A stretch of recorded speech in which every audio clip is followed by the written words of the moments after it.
Howdy folks, TechTexN here, bringing you 7 Days to Die. We are now at Alpha 12.4, and I wanted to go over some of the major changes that they have made since 11 and other previous versions. I'm going to go in here and turn the music back up a little bit. We'll just crank that.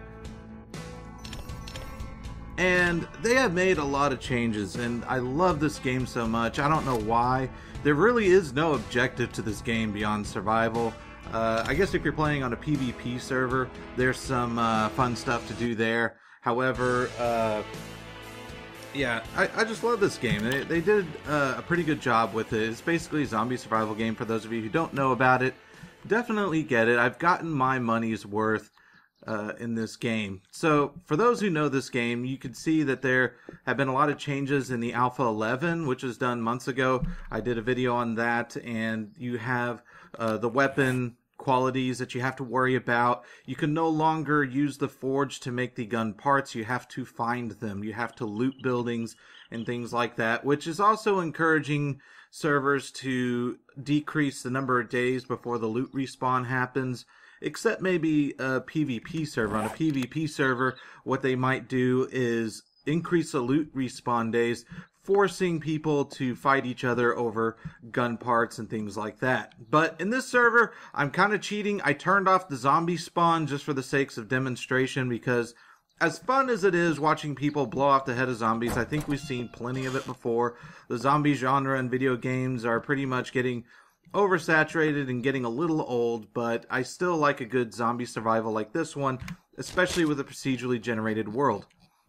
One of the biggest changes that you'll notice between the Alpha 12 and all the previous versions is they changed the way the biomes work, the way the biomes are divided. They are no longer divided by these sort of square, rectangular, or diamond formations and divided by rivers. No longer do they do that. You will not find, really I haven't seen any rivers, come to think of it. I see small puddles of water, but I haven't seen any large lakes. Although I admit I miss seeing large lakes, but then again, maybe I haven't explored enough, and maybe I'll eventually find them. But the way that these biomes work is they're divided by elevation.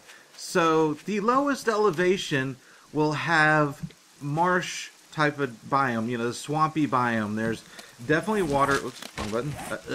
There we go. You have water, and it'll look a little marshy. Let's see if I can find it. I think those count as the marsh right there. I haven't explored much of that. A little bit here. They're kind of in patches, and this kind of mixed in a little bit with the city rubble biome. But yes, the lowest elevation, they have that. Then the next elevation is what you see on the majority of this map, which is desert. Personally, I think I'm seeing a little too much desert, but they may have done that to reduce the amount of loot that you can find. And you can also notice from the sound that they have added weather effects. So there's actual rain, storms. I would like to see more lightning, because at nighttime, I believe the lightning would make a great effect to the game. So I'm hoping they'll do that in the future updates. They have been adding some small things here and there in their small patches. I'm at 12.4, so they've added several patches already. And they've done a pretty good job. So anyways, so you have the desert biome, then the next biome, of course, you have the plain biome. And what I mean is, you know, slightly grassy region with, you know, you'll see cotton growing in some patches here and there. And a place where you'll see natural corn and cotton. Now, of course, I've started a little farm here so I can kind of get started on a few things. So they do have that. The next level biome, of course, they've added, or not added, but it is the forest biome, one that, you know, we're pretty familiar with. You get plenty of trees, which are really nice. I've been thinking about moving my base, but I need to explore a little more, because you want to be central to all these towns, and I'll go over that later. So then you have the forest biome, and then the highest elevation is the snow biome, and I actually found that down here. So pretty much a mountainous area is where you're going to find those snow biomes. So no longer are they divided into sections, which in some ways makes it difficult for a co-op multiplayer, because when you're distant from your friend, you have to tell them where you're at. You got to say, well, I'm, you know, 3 biomes to the east. I mean, you could give coordinates, but sometimes that's a pain in the butt, because you're sitting there like, okay, is it further up or down, you know, on the map? But you can still set your waypoints as always, and You know, you can still find each other that way. However, they're no longer divided into sections, and then I'm pretty sure they add into their code that you know, there's limited distance between these prefab towns and cities. And of course, as usual, the origin 00 on the map will always have a city. So what's nice about those cities is they tend to have those shops such as the Shamway Foods, the Shotgun Messiah, the tool shop, the bookstore, things like that. They will have some of those in the middle town, which is a good way to get started. However, those cities are always dangerous when populated with zombies because of the dogs. Not so much the zombies. You could deal with zombies during the day when they're not running, but those dogs, everyone knows, is just vicious. However, they did update it where the dogs only chase you for only a certain amount of time before they stop chasing you, as long as you don't hit them. If you hit them, then I think they chase you forever. Okay, so that's some of the other stuff. They've also added bears. So even though there's no zombies here, I'm still carrying weapons because those bears can be pretty vicious. Now, I've leveled up quite a bit to, let's see, level 16 with a wellness of 140. And when using I think this is fine quality rifle. Oh, great hunting rifle. When using a great hunting rifle on a bear, just a single shot to the head will kill him. However, when you're at the beginning and you're using primitive weapons, those bears are a tough kill, so don't immediately kill bears. However, they do provide a good amount of food with their bear meat, so they are good at taking care of your hunger. And they provide plenty of leather. Now, one of the biggest updates that they added to the Alpha 12 is something that people have really wanted in these procedural worlds because it is such a long walk between all these locations, and it is the mini bike. Yes, this is not a prop. This is an actual mini bike that you can drive around, and this thing is awesome. I mean, it's not much to look at. It's just a little mini bike, but in this game, they never had a vehicle. This is the first vehicle they have added, and I'm looking forward to using it more. One of the best features I found for the mini bike is the fact that you can add an optional basket, and what this does is it allows you to store inventory, because one of the things that this inventory has done, it's increased my ability to go on my little looting missions to these different cities and bring back more in fewer trips. So in the end, you save a lot of time by building this mini bike. Now I'm going to go ahead and hop on, and because, well, before I hop on, I'm holding down the E button. You get multiple options here. I have the option to refuel as long as I have gasoline in my inventory somewhere. And I could also pop the hood, and this is how you can build your bike and replace different parts. So here are the parts that you need. You need to build a chassis. Now the chassis you build with pipes and duct tape. So I don't remember if you need glue or not, but glue you can use to make duct tape with cloth and glue. So that's how you make your duct tape. So one thing that I found that I need to build or grow more often is cotton. So I'm building more cotton so I can make more cloth. And with the glue that I find in the trash or wherever else, glue's a fairly common item. You can use that to make that. Okay, so you have the chassis. Now, what's different about constructing the bike is that you don't immediately construct it in your crafting table. So let me jump in here in my base that's, you know, probably going to fall apart at some point. And I will show you some of the things, some of the items you need to build this mini bike and how you build it. So the first thing you really need to do is go to those bookstores, because you're going to need this book, Mini Bike for Dumb Shits. I'm not kidding, that's what it says, which is hilarious. I thought they took a pretty good spin on that. And once you learn that, then there's several recipes you could create. So I'm going to type in mini so I can bring up my mini bikes. So you build the chassis, which requires pipes. Okay, so you don't need duct tape for this. Now this is important. The chassis is what you use to start your construction, and I'll get to that in a moment. So you have the chassis, then you have your handlebars that you're going to have to make. Now notice that you're going to have to use the same handlebar part that you would normally use for your auger. But don't worry, once you get those, you can construct this and you're good to go. Then you have the mini bike seat. Again, you need leather, you need cotton, you need tape, and you need pipes. These are pretty common items, so they're not really difficult to make. So you make these three parts, but the rest you're going to have to find. and I have some in my storage chest right here. Now I had the optional baskets, so I had the different shopping baskets that I can use. You will need these lead batteries. So they finally have a use for these lead batteries, and I knew they would do this. They created a use for these batteries that they didn't have before.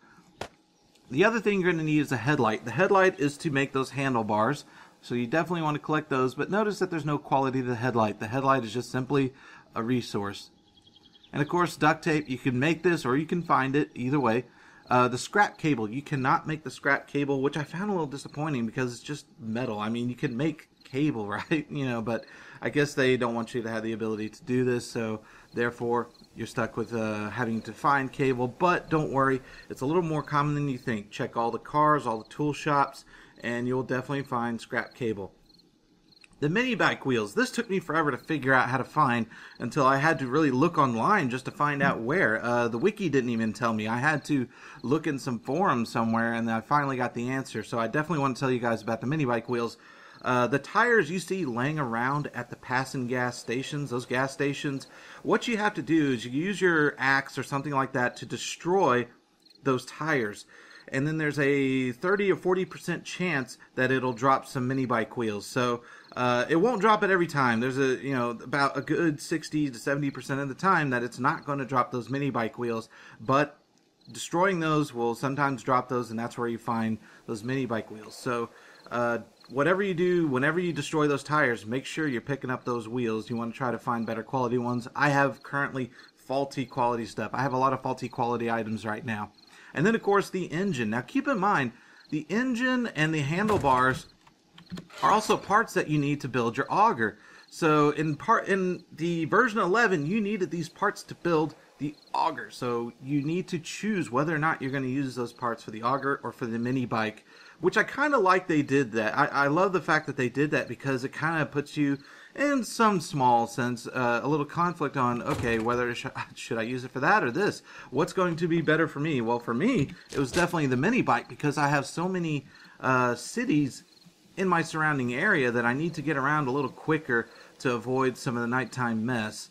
But once I find enough parts and everything, I'm definitely going to get the auger so I could do more mining, so I could make iron, so I could get iron for my building details, you know, because you want to make like reinforced concrete building or something.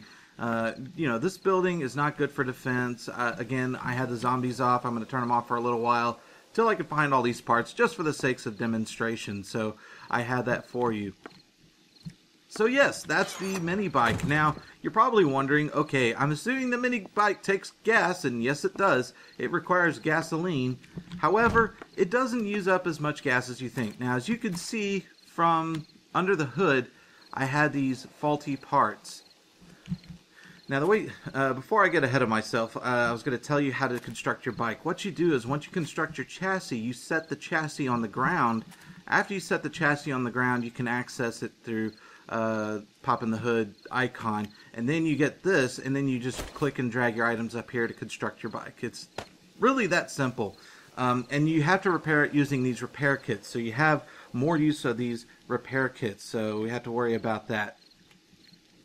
To refuel it, however, it is with this fuel icon that you see right here, so we have that option.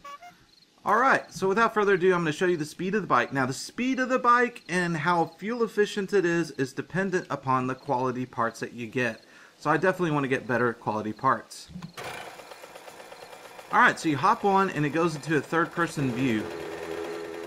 And, the controls are pretty typical. W for forward, A, D for turning, S for braking. And you use your headlight. You have a headlight, so you turn on your flashlight, and it's pretty powerful compared to, say, the mining helmet. So it's a very good flashlight. And you'll see in the bottom right how fast my fuel is being consumed. And you're probably thinking, I'm not going to get far with that. Well, actually, you get pretty far. Uh-oh. My game is crashing. That's not good. Okay, there we go. Wow, that's never done that. Okay. Oh, boy. No. No, stop. Okay.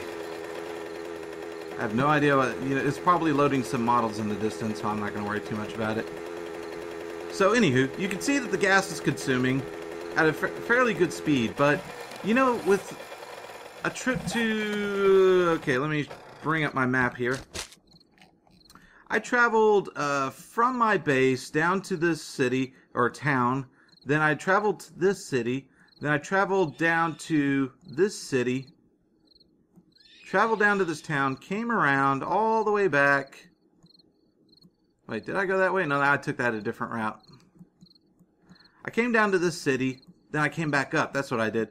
I went back all the way through here. All the way back around to the city. And then I took this route all the way back. Sorry about that. I couldn't remember my route. But anyways, I went a very good distance on this route.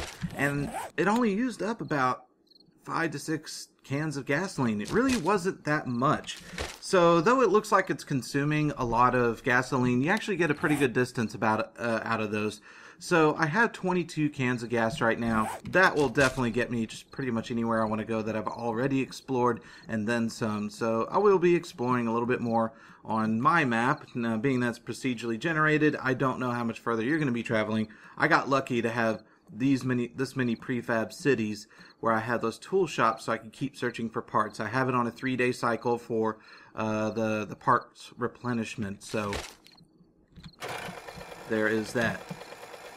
Go ahead and head on back.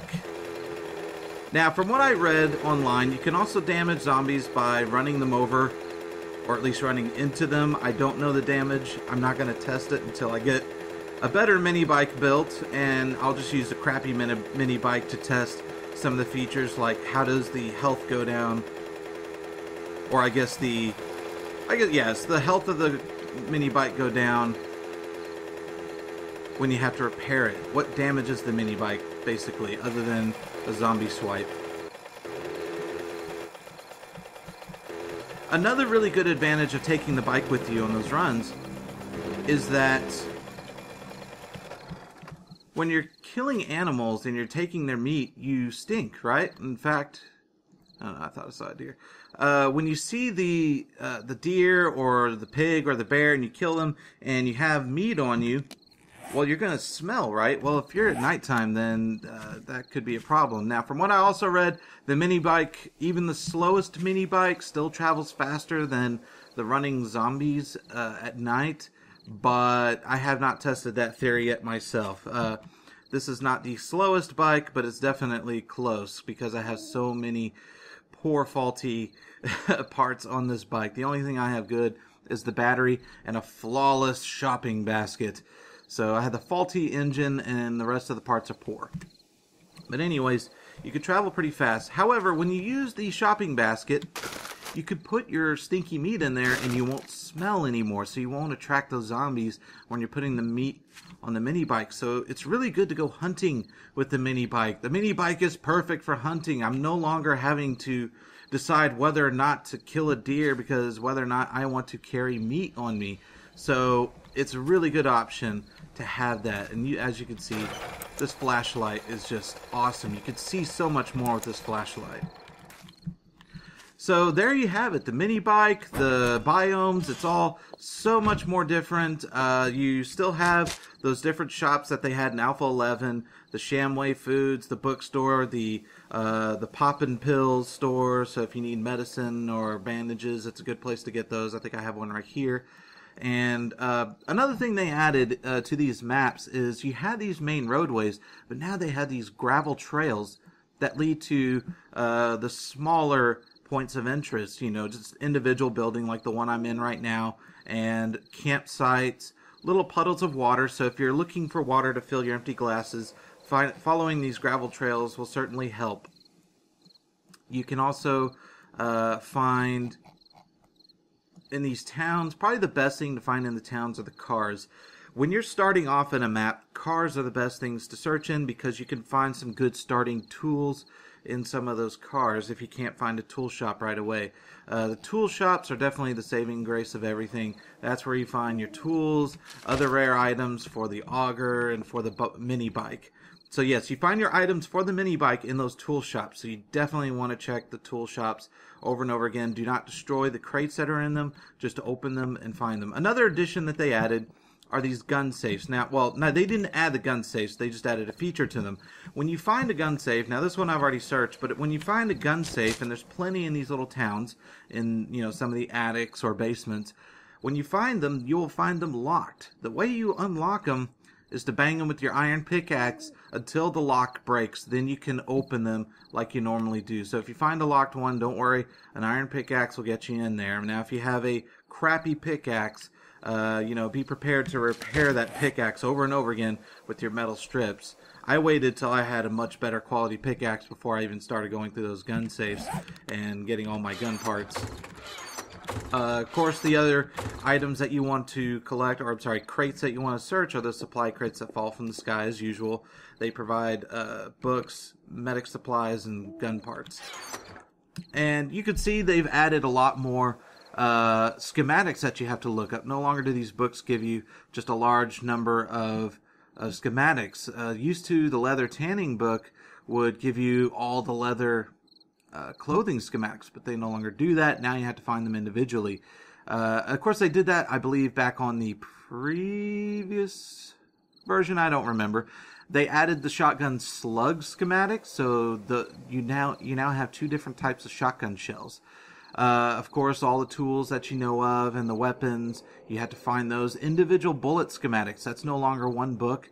There's now a concrete book, and steel. Yes, they now have steel. So I need to show you. And of course, the handlebars themselves. You can make those handlebars for the auger and for the bike. Anyways, steel. Yes. So the bow, the wooden bow that you would make, you had to create arrows. Well, you would make just the regular stone arrows. Well, now they have multiple arrows that you can build. So they have stone arrows, they have iron arrows, they have steel arrows. Now, I'm pretty sure they still need to update this, but the items you use for iron and steel are practically the same. What you have to do is you have to make your molds. So here you have iron and steel molds for the arrowheads. You have to find these arrowheads. You cannot break down, and I find this a little silly, you cannot break down your iron arrow into an arrowhead. So if you find the arrows, you cannot make the arrowhead, which I find silly. I mean, just pop the sucker off and make it. But they may add that later, they may not, but you have to find the arrowheads themselves. You can sometimes find these in the shotgun messiahs. The iron arrowheads, I believe I found some here and there in the towns, but the steel, I had to find those in the shotgun messiahs. But anyways, the steel and the iron arrowheads both use iron. I'm not kidding. You melt down the iron to make both of them in the forge. So they use the same material. You don't have to create like some special steel or anything like that. You just melt iron and you get a steel arrowhead. But you have to have the mold first. So those are some of the additions that they made to this game. And of course, in addition to those three types of iron, to those three arrows, they also added the flaming arrow. And of course, this has a chance of catching zombies on fire. You need the tallow and gunpowder, and of course, cloth. Another reason why you need to make a bunch of cloth. The other thing that you need, the other thing you can make, which I recently found, I'm not kidding, I think they added this on a patch, I'm not entirely sure, is the exploding crossbow. I have not tried this yet, but I'm definitely going to try it, and I'm going to tell y'all all about it in a later video. So hopefully I can actually demonstrate some of these things to you and show you how cool this stuff is. I love this game. It's been out for a while, but it's changed a lot since its early days. So I think I'm going to stop the video there, and then I will try to demonstrate some of these items later. So with that said, y'all come back now, you hear? Bye!